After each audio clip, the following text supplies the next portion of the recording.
அன்புள்ள ரிஷபராசி அன்பர்களே வணக்கம். இந்த வார ராசி பலன். ரிஷபராசி அன்பர்களுக்கு ராசியில் ராசிநாதன் சுக்கிரன் பலமாக அமர்ந்திருக்கிறார்.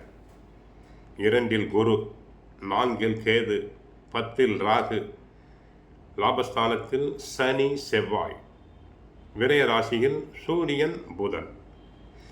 தங்களுக்கு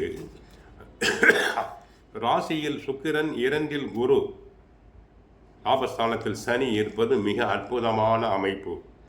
பண வரவுகள் நன்றாக இருக்கும். கணவன் மனைவி ஒற்றுமை சிறப்பாக இருக்கும். உங்களை பார்த்து மற்ற பெண்கள் பொறாமைப்படுவர். நவீனகரமான பொருட்களை வாங்கும் காலம் இது. வீட்டில் சுபகாரியங்கள் அனைத்தும் கைகூடும். தொழில் வியாபாரம் நன்றாக இருக்கும். வியாபாரத்தில் அளவுக்கு அதிகமான லாபம் உண்டு. தரகு, கமிஷன், ஏஜென்சி தொழில்கள் அனைத்தும் நல்ல விதமாக நடைபெறும். ஐடி துறை அன்பர்களுக்கு லாபம் பெருகும். பத்திரிகை துறை அன்பர்கள் புகழ் பெறுவர். தொழில் வளர்ச்சிக்காக நீங்கள் எதிர்பார்த்த பண உதவிகள் தாராளமாக கிடைக்கும். உத்தியோகத்தில் உள்ளவர்கள் கடினமான பணிகளை கூட எளிதாக முடித்து உயர் அதிகாரிகளுடைய பாராட்டுதல்களை தாங்கள் பெறுவீர்கள். பிள்ளைகள் வகையில் மகிழ்ச்சி தரக்கூடிய சம்பவங்கள் அனைத்தும் நடைபெறலாம். ராசிநாதன் சுக்கிரன் ராசியிலேயே ஆட்சி பெற்று இருப்பது மிகப்பெரிய பலம். மாலவ்ய யோகம் என்போம். வசதி வாய்ப்புகள் பெருகும். கலை மற்றும் வியாபாரத்துறையில் உள்ளவர்களுக்கு அபரிமிதமான லாபம்.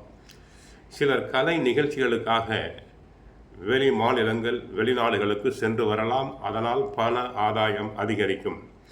ரிஷபராசி பெண்களுக்கு அழகு கூடும், இளமை திரும்பும். சில பெண்கள் அடிக்கடி பியூட்டி பார்லர் போய் வரலாம்.